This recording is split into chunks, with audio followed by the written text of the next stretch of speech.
Hello, everybody. I would like to thank you all for coming today. My name is Ashley Beater. I'm the case manager in the Student Health and Counseling Clinic. We're excited to have Kate on campus to share her mental health journey and her personal experience as a student athlete. She wrote a memoir titled Out of the Darkness, and I would encourage you all to read her book if you haven't already. The book is available for purchase on Amazon, and then there are copies available for purchase today after the presentation. I would like to read 2 paragraphs from her book. As a senior in high school, I had what many would call an all-American life. I was varsity captain in 3 sports, was named the most athletic female in my high school, an academic honors student, and in 7 short months, I would be on my way to a Division II college to pursue my education and compete on the cross-country and track team. My parents are supportive and married. I have a loving sister. I was truly happy and thankful for the life I had and all the hard work I had put in to get me where I was. Despite this all-American background, nothing had prepared me for the downward spiral that led me to 2 two-week-long psychiatric hospitalization stays and a suicide attempt before those 7 months were up.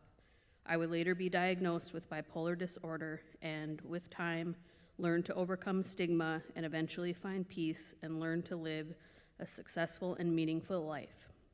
It is my honor to introduce Kate Simonet.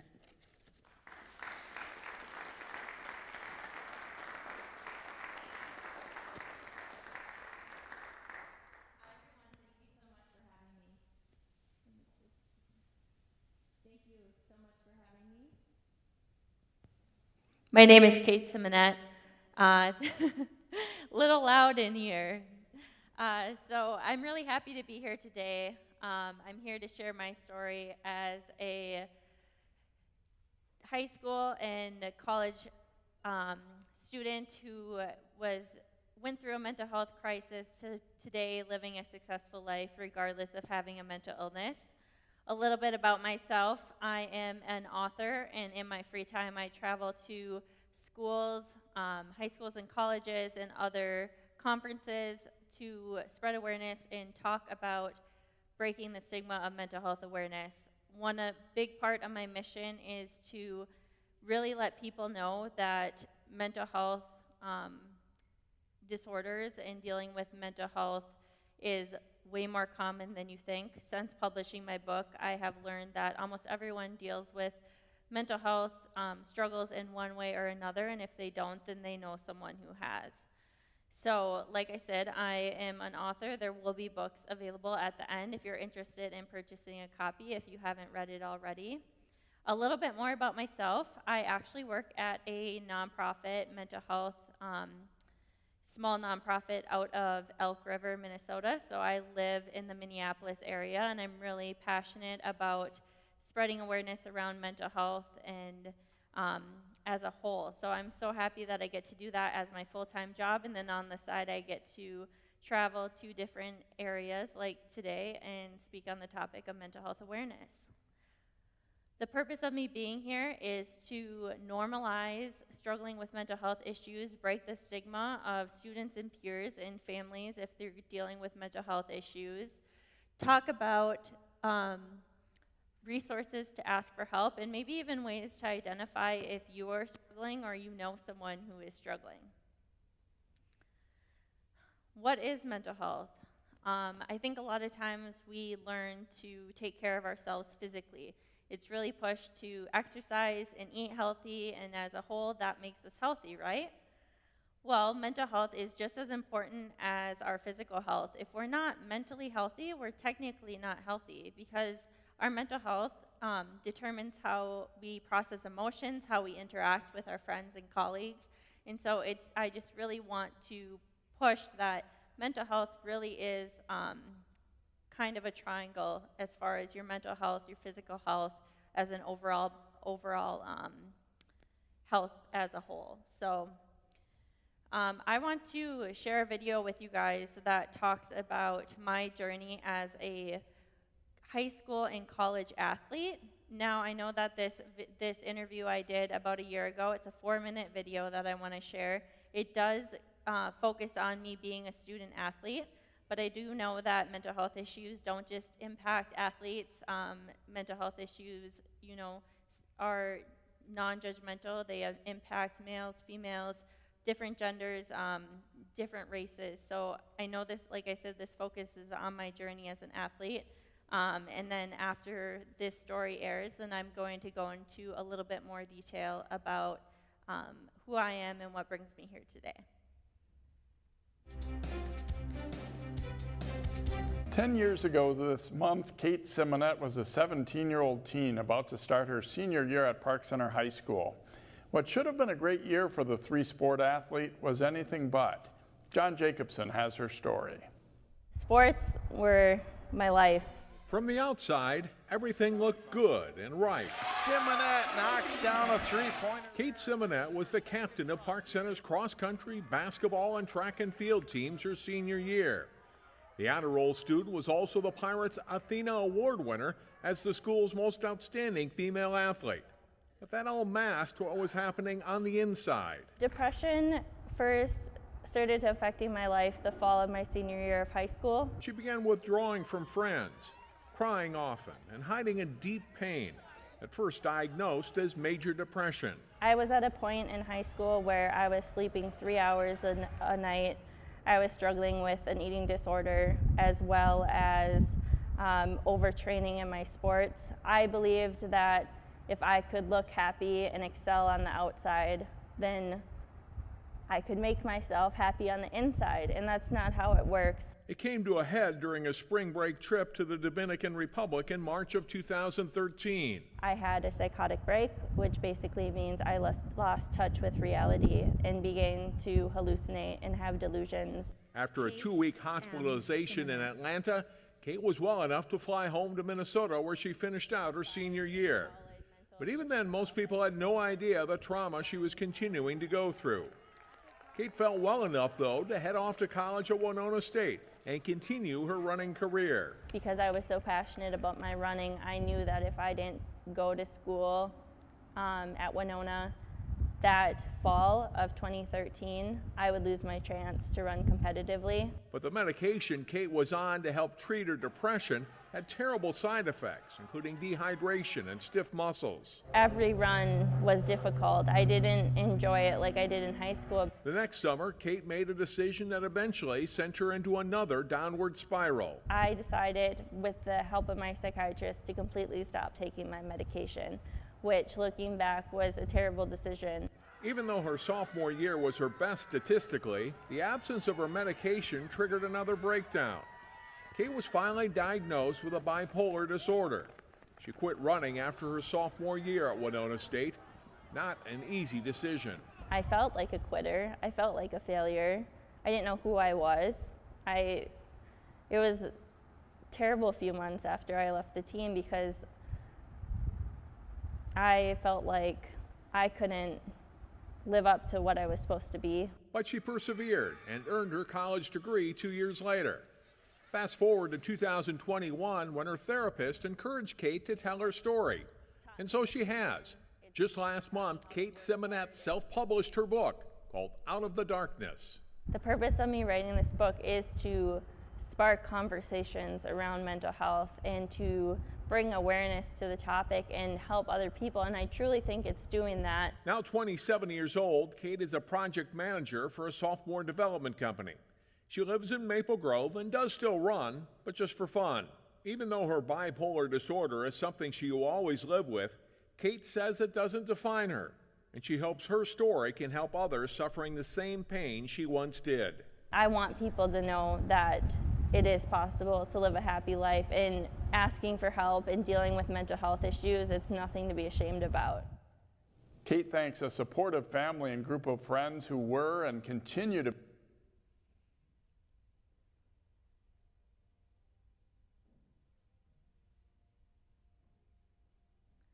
All right. Thank you so much, Deb.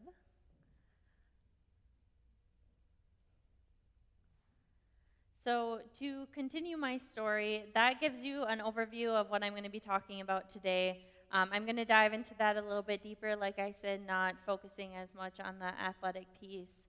So in the fall of my senior year of high school, I had, what many would call an all-American life. I was very involved in the community. I was a three-sport athlete. I was normally a straight-A student, and I had a very supportive home life, which I was really lucky to have, and I know a lot of people aren't fortunate to have that. So on paper, things looked really good for me.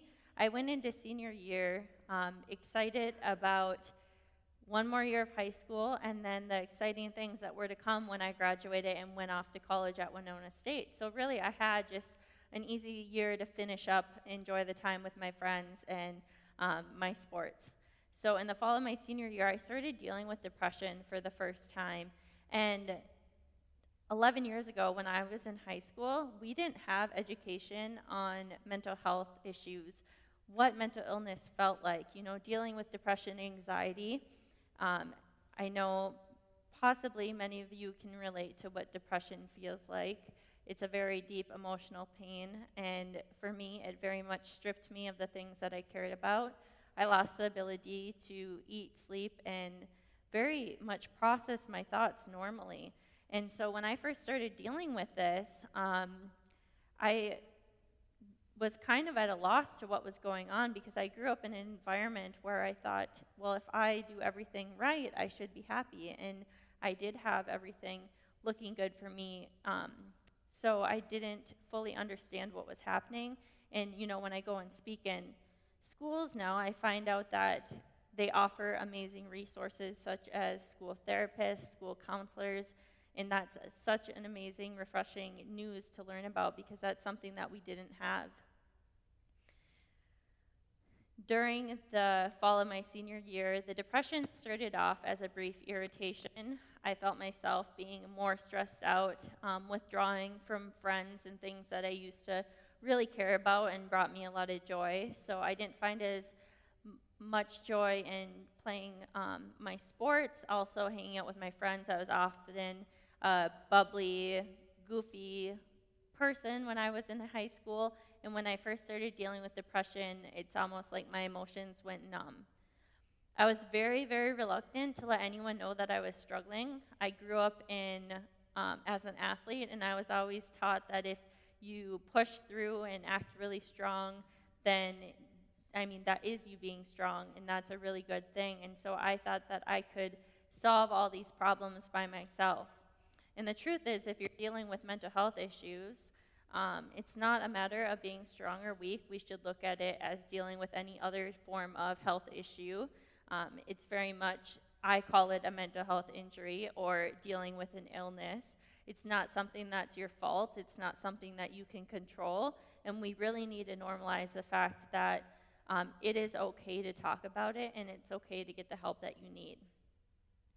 I would walk through the hallways my senior year of high school, and I would look at other people, and I would tell myself, wow, they have it so worse off than I do. I don't have a right to complain. And my parents are such supportive people.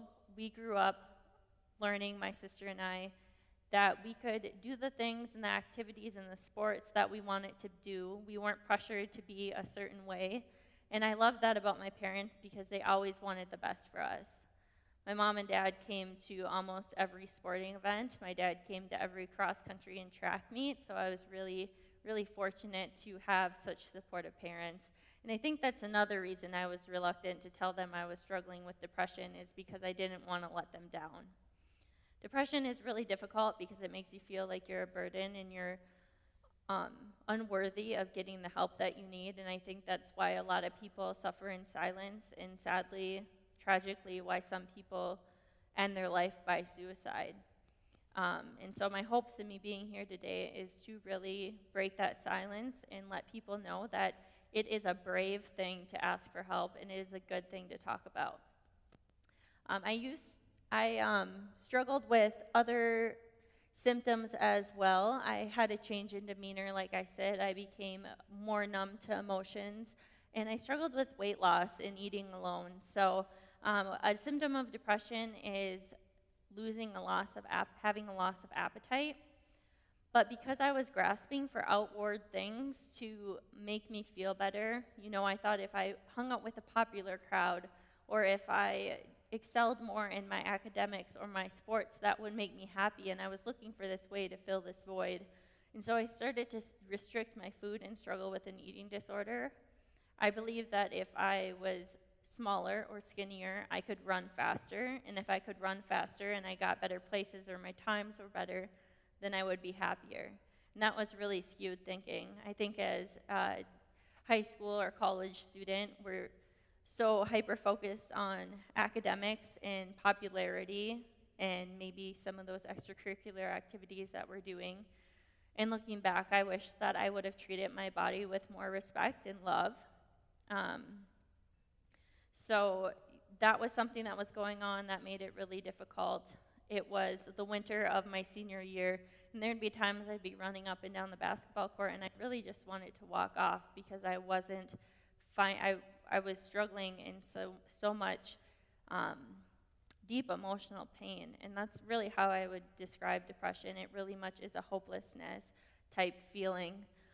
My grades also began to decline. I was such a straight A student throughout high school, so my parents weren't the type of parents to keep an eye on my grades. I often tell professors and teachers, if you see your kids' grades declining out of the blue, there's probably something going on with them mentally or in their home life, and it's always good to check in on them. So it became winter time of my senior year, and things were snowballing and getting worse. I began to sleep less at night because I would often toss and turn trying to figure out, like, why am I not happy? I couldn't figure it out.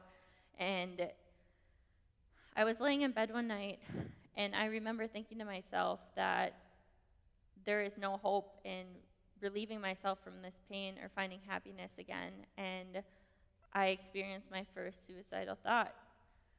Suicide and suicide ideation are really uncomfortable to talk about. They can be scary.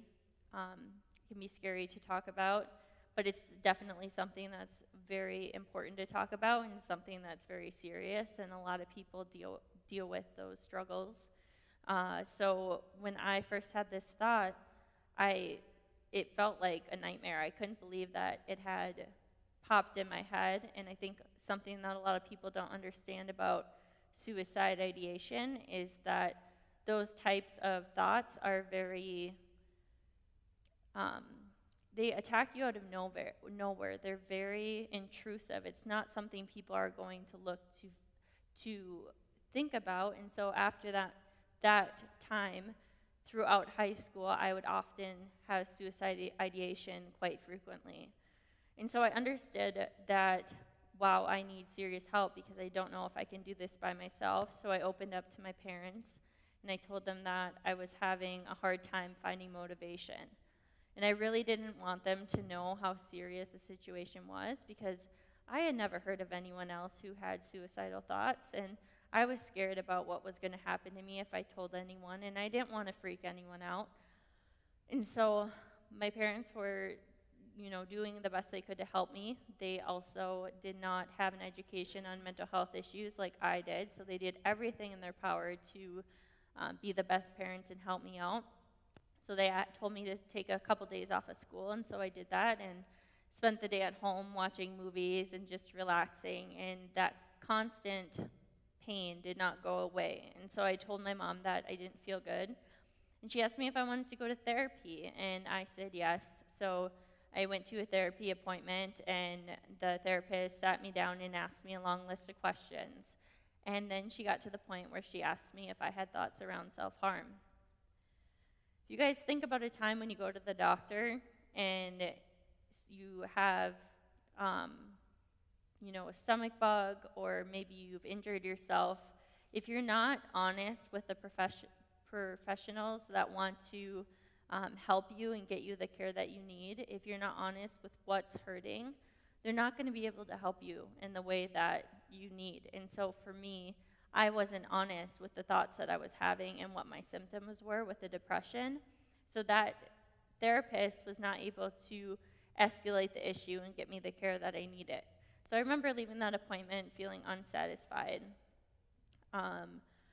I went back home, and in the fall of my senior year, my friend Kylie and I, the one on the outside, we had convinced our moms to take us on a spring break trip to the Dominican Republic because we wanted to go somewhere really tropical and fun. And I think a lot of people, when they're graduating, they throw a party or they go on a trip or travel. And so that was something that I really wanted to do. And so at first, when we initially booked the trip, we were super excited. I was so excited because I was going to experience traveling with my best friend. But as time went on during senior year and the depression got worse, that excitement that I had for this vacation went away. I truly wanted to be excited, and I didn't want to let my friend down. So spring break time came. I was in my final class of calculus before we left for spring break the next day, and the teacher put a piece of paper in front of me with all these questions and equations, and I had no idea how to answer. So I turned in a blank sheet of paper at the end of class, and he asked me if I was okay, and again I lied because I didn't want anyone to know what was going on. And we got on the plane. Kylie's mom, Sue, Kylie and myself, we landed in the Dominican Republic early that day. We ended up enjoying going to the beach and spending time at the pool. And for me, I was really at my breaking point. I had been sleeping less than 3 to 4 hours a night. And because I wasn't eating enough, I wasn't nourishing my brain. So I wasn't getting the nutrients that I needed, which I think made the mental health issues worse. We went out to dinner that night, and while we were sitting, having dinner, I was starting to have trouble stringing sentences together. So the people I was traveling with realized how serious the situation was, so they brought me up to the hotel room that night, and they sat me down, and they said, "Kate, what's going on?" And I told them all these lies I believed about myself that the depression made me feel. I told them that I was a bad person, that I was a bad friend, that I was fake, because I thought that this whole time I was faking being happy. I didn't even know who I was anymore. And I just had a breakdown. And in this moment, I ended up having a psychotic break. I lost touch with reality, and what was happening normally in everyday real life was not happening in my brain, and so I became a danger to myself. And it really became an emergency situation. So they're able to contact people back home and book a flight because the goal was to get me back home to Minneapolis so I could get hospitalized to get the care that I needed to be safe. So the next morning, we boarded the plane to Minneapolis. We landed in Atlanta, Georgia, to make a connecting flight. And I was still very psychotic. I was experiencing a lot of paranoia, and we safely could not get on the plane in the airport from Atlanta to Minneapolis, so I ended up being hospitalized in Atlanta, Georgia. I spent 2 weeks in the psychiatric unit in Atlanta, and while I was there, it wasn't the greatest experience, but I was able to eat, get on a schedule again, sleep, and start taking medication to bring me out of that psychosis. After 2 weeks of being there, I was diagnosed with major depression. My mom was a wonderful help. She stayed with me the whole time. She would come visit me every day. And then when it was time for me to leave, my mom and dad flew me home. I was set to go back to high school to finish out senior year. And the plan was for me to go to school for half days because I already had the credits I needed to graduate. So I went to school from 7 a.m. to 11, and then twice a week I would go do therapy. I was taking medication that was to treat the major depression and the psychosis. And so after being away from high school for a month, I went back to school. And if you can imagine being away from maybe it's work or school, it's very, very uncomfortable and awkward to be put back into an environment that you haven't been in. Everyone knows that you were gone, but no one wants to ask the question of where you were. And I had gone through something so traumatic. I had never heard of anyone else that had ever experienced hallucinations or believed things that weren't real. I felt very, very crazy. My friend Kylie was very supportive. She still wanted to be my friend, and so she helped me transition back into going to high school. Even though I was functioning, I was still experiencing extreme depression, and because I felt so crazy and alone, I was very ashamed and felt like I let my friends and my family down. So 2 weeks after being back at high school, I did attempt to take my life. And thankfully, I'm here today, standing up on the stage, telling you guys that even if we hit rock bottom and at our lowest points, it is possible to find a spot of happiness again. And I'm so grateful to be with you here today to spread that awareness and give people hope in recovering if you deal with any type of mental health issues, especially if you've had those suicidal thoughts. Maybe some of you in the audience have lost someone to suicide. I hope that if you have, you know that you shouldn't put pressure on yourself and it's not your fault that you weren't able to save that person. I put this picture on the screen because this picture was taken 2 weeks before I went on spring break. And in this picture, you would have no idea that I was struggling. If something would have happened to me, I think it would have been a shock to all my friends and family. So the reason I bring up, if you have lost someone who has died by suicide, it is such an invisible illness, and because you feel like a burden, you don't want to talk about it. So I hope if you have lost someone to suicide, you take the blame off of yourself and you understand that you did the best that you could, and that is not your fault. After high school, after I was hospitalized at Abbott Northwestern, I spent 2 weeks there in Minneapolis after my suicide attempt. I think there's a huge stigma about spending time anywhere for in a psychiatric stay for any mental health reasons. And honestly, it saved my life. Staying inpatient for your mental health is nothing to be ashamed of. I was able to do things at Abbott Northwestern, such as eat, sleep. I was able to see a psychiatrist every day, do therapy, do group therapy. I was able to do therapeutic things such as art and baking. I was really able to take care of myself. And while I was there, I understood that there was hope in recovering, and there was hope in finding happiness again and living the life that I wanted to live. So I spent 2 weeks there, and after 2 weeks, I went back to high school. It was difficult, but I had the hope, and I was still diagnosed with major depression. I was on antidepressants and antipsychotics. I went back to school. I went to prom with my friends. It was awkward, but I'm really happy I went because I was able to experience graduation, and I graduated with my classmates. After I graduated, my parents were really great. They told me I don't need to put pressure on yourself to go to college. You can work in the cities. You can go to a community college. But I was so passionate about running cross country and track in college. So just a few months after being hospitalized at Abbott, I went off to Winona State University, and I continued my running career on the cross country and track team. I know many of you are in college right now. College is a very exciting point in our life. It allows us to become independent, meet new friends, find out what type of things that we want to do as far as classes, who we want to be, what hobbies we like to do. It was a great experience for me, and I'm happy that I went that freshman year. But it was really hard. I was homesick. I didn't have my parents to lean on. I was going to school full-time, taking a full class load, as well as running 55 miles a week. So if you can imagine, while dealing with my mental health issues, I had a lot to juggle. And I was getting D's in classes because I just could not keep up with everything. I had really bad side effects from the medication I was taking at the time. Some side effects were dehydration. No matter how much I ate, I could never feel full. I had to get reading glasses because it caused my vision to get blurry.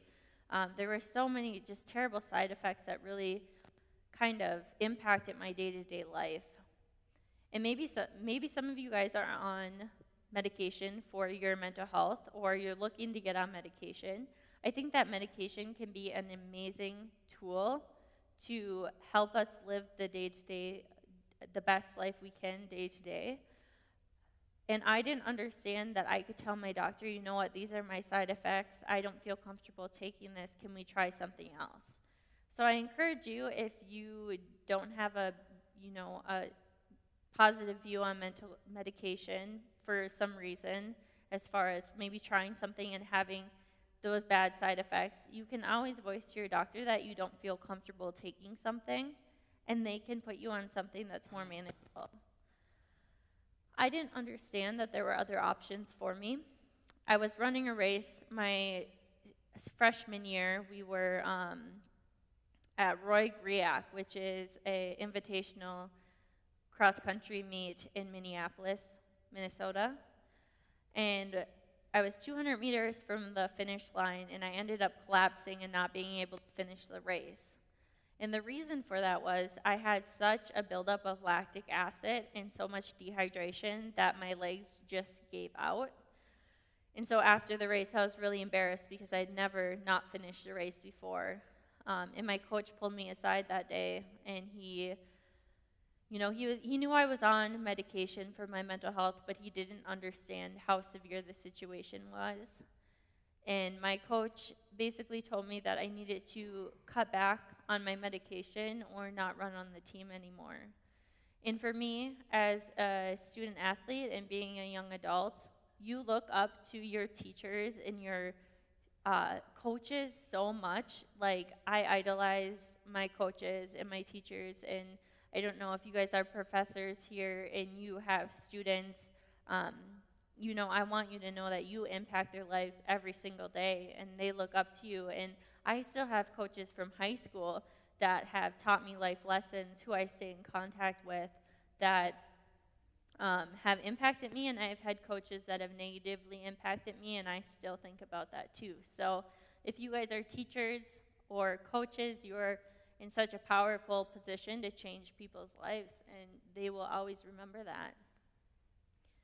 So I decided that I wanted to do everything I could to get off my medication, because for me, running was everything. And so throughout freshman year, I started to wean off my medication, and then by summertime, I was completely off meds. I was doing great. I felt amazing. I was running faster than I ever had. I was very confident and outgoing, and I went back to school sophomore year. I made the dean's list. We went to nationals in cross country. Everything was really, really great. And only 6 months after off medication, I had another break, and I ended up having to be hospitalized again. I went back to Abbott Northwestern. I spent a week there, and while I was there, all I cared about was being discharged and getting back to school so I could be with my friends, and I thought it would be the worst thing ever to not graduate in 4 years. The truth is, if I didn't graduate in 4 years, it wouldn't have been the end of the world. If you have to take time away from your friends or family for health reasons, or your job even, or school, I want you to know that your friends will always be there, your school will always be there.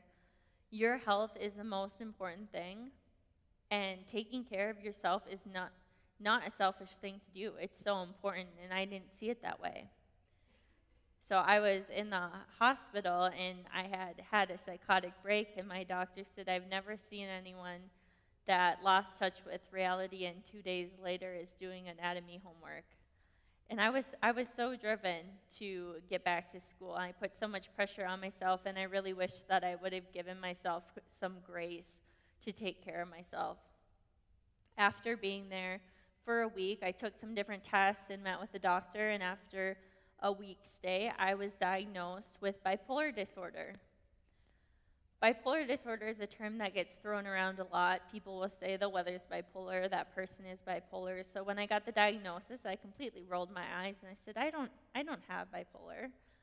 But what I didn't understand is that bipolar disorder is a mood disorder, If you like have a pole, and a healthy person on one end of the pole can feel a sad, down type of mood, and on the other end of the pole is happiness and elated type of mood. And for a person with bipolar disorder, or myself, when I'm unstable, I can experience moods more severely than the average person. So when I'm unstable, I can feel a major depression, which causes me not to be able to function. And on the other end, I can feel a euphoria or an elation where I become more risk-taking. I don't have a need to sleep because I have so much more energy. I'm more confident. Sometimes people spend more money, and that's called mania. So I was diagnosed with bipolar disorder. I ended up leaving the team. I graduated in 4 years still, and I had to figure out how to navigate this new diagnosis. In one way, it was so relieving that I had a diagnosis because I realized I wasn't crazy. Other people deal with this too. But on the other hand, I felt really ashamed, and I dealt with a lot of stigma. If you guys have mental health diagnoses or physical illness type diagnoses or injuries, any type of disability, I want you to know that it does not define you. It's something that is just a part of your story, and that's something that I've learned. I am at a point where today, I'm 29 years old. I haven't needed inpatient care for over 9 years. I live a very healthy life in the fact that I understand myself and how to take care of myself. I wanted to share with you guys some of the things that help me cope that might help you cope. I'm not a professional. I'm not licensed in mental health in any way. I'm just here to share my story and share with you what works for me. So some of the things that I do is I keep a gratitude journal. Every day I write down 5 things that I'm grateful for, and it might sound really dumb, but after you start practicing it, you realize how much joy there is in the little things. So it might be as simple as the smell of coffee or, time outside with your family. But I just want you guys to practice that really quick. If you could all close your eyes and think of one thing that you're grateful for today. And not only think about that thing that you're grateful for, but really feel the gratitude. And you can open your eyes. But that is a really good practice that has helped me learn that if I'm having a bad day, I can think of those small things that I'm grateful for. And I actually go through my life finding these little things all the time, and it uplifts my mood. I implement positive distractions when I'm dealing with a little bit of depression. I'll do things like distract myself by watching a movie, reading a book, spending time with my dogs or my loved ones, and that really helps me live in the moment and pull myself away from those painful emotions. I exercise and move my body. I've found, the importance of exercise and how that can very much be therapeutic, and I don't need to overdo it or break down my body. I can go for a run, or I can go to yoga, and I don't need to put a lot of pressure on myself. I also nourish my body and make sure I'm eating enough. If you're someone who struggles with body image or have a hard time, wanting to change who you are as a person, I would recommend you talking to yourself like you would talk to your best friend. Because you would never tell your best friend that they need to lose weight or that they're not good enough. I've learned to be kind to myself. I also don't abuse drugs and alcohol. I think that this is a really big one that sometimes people turn to substance abuse in order to numb that pain that they have, so it's really important not to turn to those substances. I stay on a schedule. I've learned how important it is for me to get the same amount of sleep every night and how it's important to not oversleep, so actually using the time to make sure I'm on a sleep schedule has helped me significantly. And then I meditate for 10 minutes a day. I say I do this. I'm not really good at doing this, But going back to closing your eyes and having the gratitude, sometimes when I'm overwhelmed or I'm feeling stressed out, I just focus on my breath. And if you just take the time to just focus on your breath, you're living in the moment, you're not thinking about the past or getting anxious about the future. It's a really good way to ground yourself. I go to therapy, I see a psychiatrist, and I never miss a dose of my medication. I'm now on a medication that has very little side effects, and sometimes I convince myself that I don't have anything wrong with me mentally. I shouldn't say anything wrong with me, but I never stop taking my medication, even if I feel good, because that is a great tool that keeps me stable. And I encourage you to know that it's not a weakness to take medication for your mental health. And I always have something on the calendar to look forward to. Always something to look ahead and be excited about. Really helps me out a lot. I also wanted to share with you guys some things I wish that I could have told my younger self. I know a lot of you are in college right now, and if I could go back to college and sit in your shoes, I think there's some things that I wish I could say to that younger version of myself. You're beautiful inside and out. I think everyone's made perfect in the way that they are, and I wish I wouldn't have put so much pressure on myself to change the way I looked or change my body, and I would have been kinder to myself. So know that you guys are perfect just the way you are. Life won't look the way you imagine it. It's much better. In college, like I said, we have such a narrow mindset on the groups we hang out with and ideas of after college and what we want to be, and it's all exciting, but you guys can't even imagine how big the world is and how many amazing things that you will do and even grow to be. I'm such a different person than I was in high school or college, and I attribute a lot of that to doing therapy. I think we need to get away from the term of saying people need therapy. I think that people truly deserve therapy. It has completely transformed my life. I've been going to the same therapist for the last 6 years about. Every other week I meet with my therapist, and it has allowed me to understand myself and why I am the way I am and accept myself.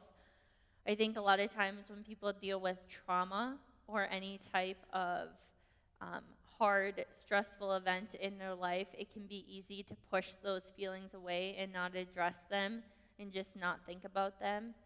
But those feelings and those memories will always boil up and will always come out in whether it be anger or anxiety or panic attacks. And so for me, I've learned to, through therapy, accept my trauma and get to a point where I'm up here talking to you guys today, letting you know that I don't feel any pain or sadness from the past and everything that I went through. The terrible things to come, they're not your fault, and release your shame, whether that be an illness, the loss of a loved one, abuse, something going on in your home life. And then I wish I could tell myself that there's life after sports. There's more than being an athlete. There's more than being in choir or band and theater. Like, you're so much more than a person. And when I left sports, I really felt like I lost my identity because for so long I spent so many hours doing this one thing. And I wish I could have seen myself as a whole person and not just a runner. Also, I wish that I would have opened up to my friends, family, coaches, and teachers about what I was struggling with. I wish I would have shared my feelings honestly.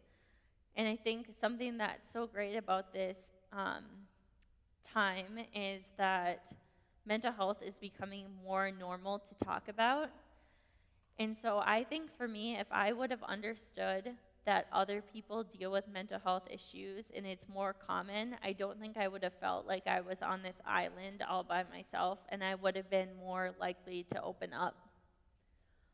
I worked so hard to be perfect.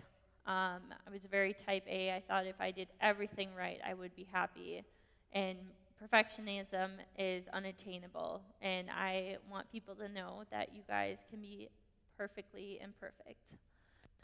Sometimes there will be pain, but don't be scared and don't give up, because life has more happy and blissful moments than those scary and painful moments, and life is worth living. Some statistics I wanted to share with you, just to give you more of an array of mental health issues going on right now. Depression, anxiety, and behavioral disorders are among the leading cause of illness and disability in adolescents. 1 in 7 10 to 19-year-olds will experience a mental health condition. And the average age of onset of a mental health condition is 17 to 18, so right around the high school to college age. And that's when I started dealing with depression for the first time. And then lastly, suicide is the second leading cause of death in teens and young adults. I oftentimes follow a lot of stories of specifically NCAA women, because I'm just so passionate and close to sports, and I follow stories about young women who have took their life to suicide, and it just really breaks my heart, because it's made me realize that other people have felt that pain and that hopelessness, and I know what that feels like. And for a person to get to a point where they end up dying by suicide, they would have had to be struggling for months. And so the fact that there still are so many people who,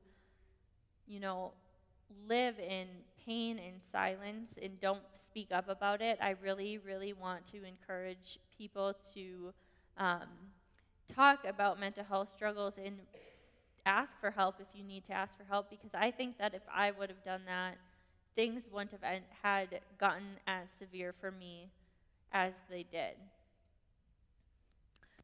I talked earlier about my book.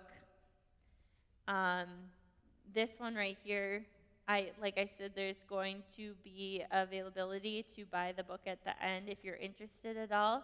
You can also order it off of Amazon. But I wanted to read a passage from my book that kind of sums up my story here today and my message. From the ages of 18 to 23, I viewed my depression and all the feelings that came with it as a weakness. But it is not a matter of being strong or weak. I was sick, plain and simple, and that is okay. It is okay to not feel good, and I should have been nicer to myself. I eventually realized that I needed to stop fighting it and be kinder to myself. You can't talk yourself out of it or suck it up. When people use these phrases, it was extremely hurtful, even though they thought they were giving me advice. I don't like the phrase mental illness either. I prefer mental health injury, because that is truly what it is. My brain was injured and not producing the chemicals it needed to function normally. Like a broken leg or having diabetes, I was hurt.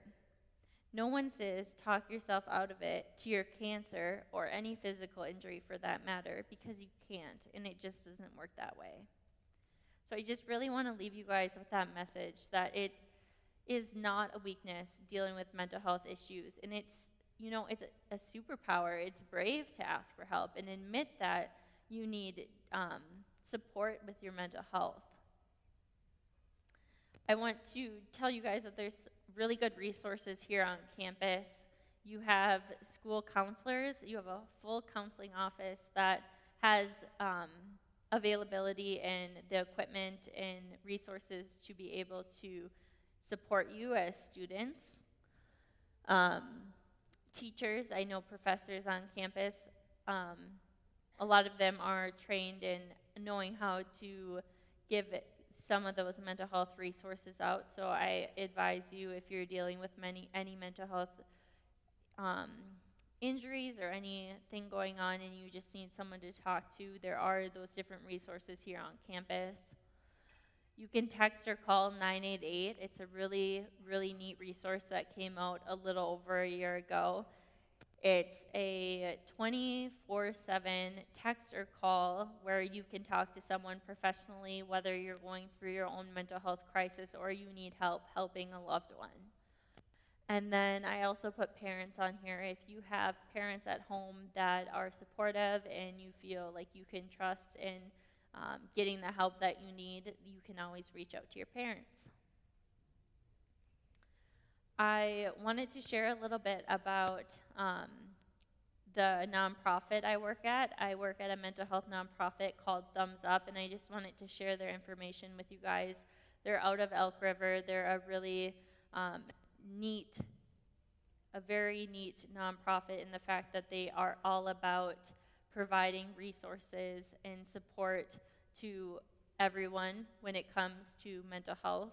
And I'm really, really grateful to be working with them and having them be able to support me in speaking. So you can scan this QR code if you're interested in learning about some of their resources.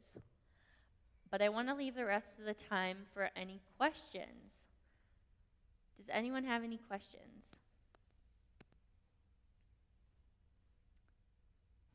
I will also be available after my talk today. I'm going to walk out to the lobby, so if you would like to speak with me individually, I would be happy to do that as well.